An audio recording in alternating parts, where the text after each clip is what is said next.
İkinci bab. Qarindoshlar, sizlarga ma'lumki, bizning qishinglarga borganimiz bekorga ketmadi. Sizlarga yana shumi ma'lumki, biz qishinglarga berishdan ilgari Filippi shahrida turgan vaqtimizda u yerda azob chekdik va haqoratga uchirdik.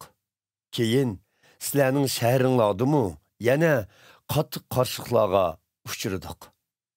Lekin biz Xudoning yordami bilan g'ayratga kelib, Xudoning xush xabarini sizlarga yetkizdik.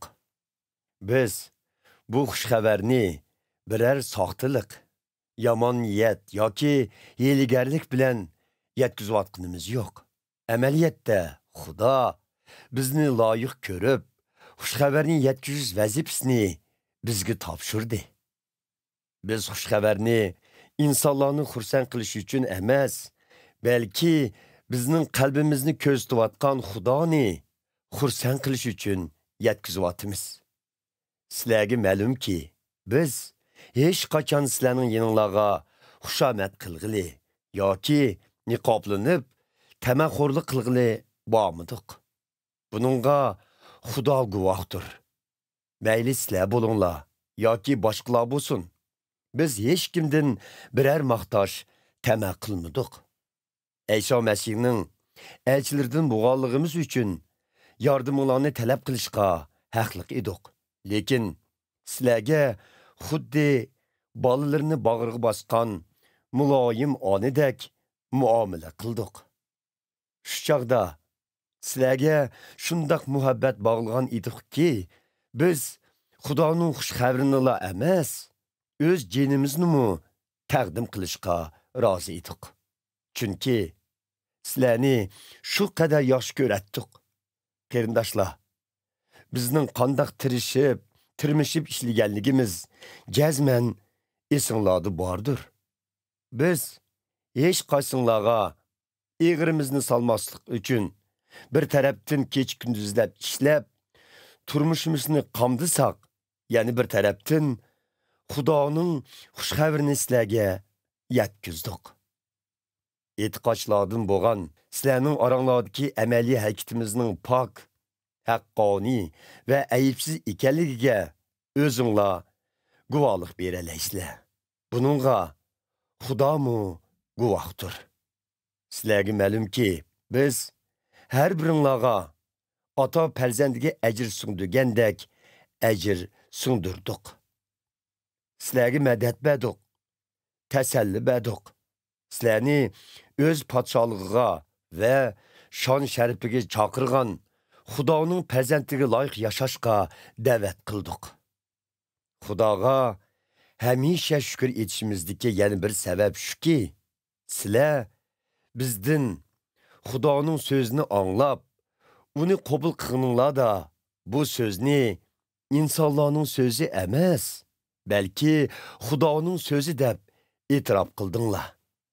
Amaliyotda bu so'z Xudoning so'zi bo'lib, u hozir uning ishindigan sizlarga kuchli ta'sir ko'rsatmoqda.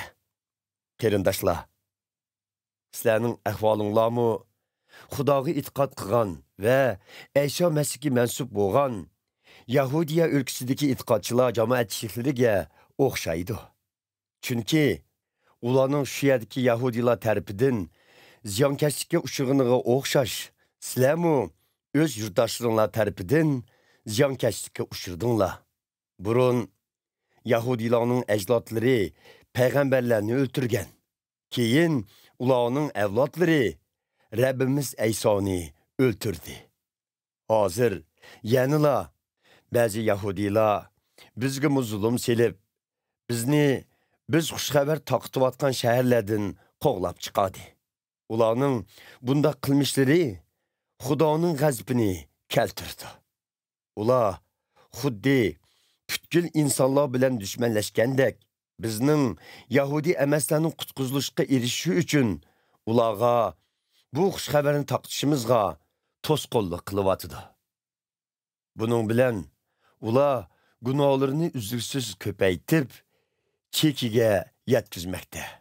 Shuning uchun Xudoning g'azabi Әмді ұлаға түшіш алдыда тұрыды. Керіндашла, biz amalsız halda sizlerden vaqtliq ayrıldık.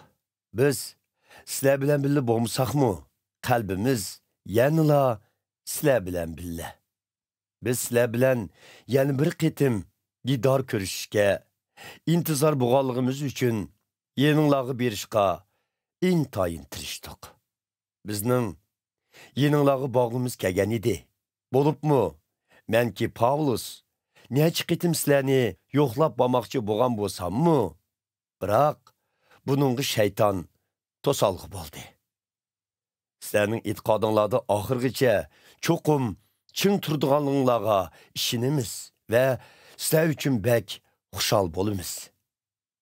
Rabbimiz Ayso qaytib kelganda, uning oldida faxrlanadigan tojimiz dal sizlar emasmi? Biz haqiqatan sizlardan faxrlanamiz. Sizlar bizning xushalligimiz.